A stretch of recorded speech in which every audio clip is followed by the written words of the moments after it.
ହେବାକୁ 28 କିଲୋମିଟର ଚାଲିକି ଗଲେ ବର।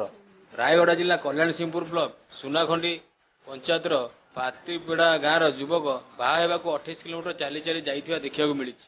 ପାତ୍ରିପେଡ଼ା ଗାଁର ଯୁବକ ନରେଶ ପୋସ୍କା ଆଦିବାସୀ ପରମ୍ପରା ଅନୁଯାୟୀ ବିବାହ କରିବା ପାଇଁ ପୂଜାରୀଗୁଡ଼ା ପଞ୍ଚାୟତର ଡିବିଲିପାଡୁ ଗାଁକୁ ଯିବା ପାଇଁ 4ଟି ଗାଡ଼ି ଭଡ଼ା କରିଥିଲେ, କିନ୍ତୁ ଭାଗ୍ୟର ବିଡ଼ମ୍ବନା ଯେ ବିବାହ ସମୟରେ ଡ୍ରାଇଭର ମହାସଂଘ ପକ୍ଷରୁ ଷ୍ଟେରିଂ ଛାଡ଼ ଆନ୍ଦୋଳନ କରିଥିଲେ।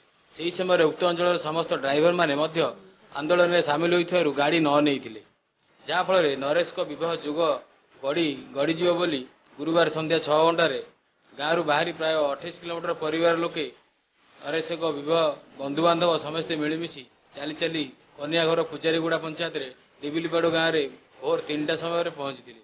ବିବାହରେ ଲାଗୁଥିବା ଜିନିଷଗୁଡ଼ିକ ବାଇକ୍ରେ ବୋହି ନେଇଥିବା ଦେଖିବାକୁ ମିଳିଛି। ଆଜି ବିବାହ ଉତ୍ସବ ସାରି ପୁଣି କନ୍ୟାକୁ ଧରି ଚାଲି ଆସୁଥିବାର ପରିବାର ଲୋକେ କହିଛନ୍ତି। ରାୟଗଡ଼ା ଜିଲ୍ଲାରୁ ବ୍ୟୁରୋ ଚିଫ୍ ମିଣ୍ଟୁ ଦଣ୍ଡସେନାଙ୍କ ରିପୋର୍ଟ ଆର୍ ଭଏସ୍ ନ୍ୟୁଜ୍।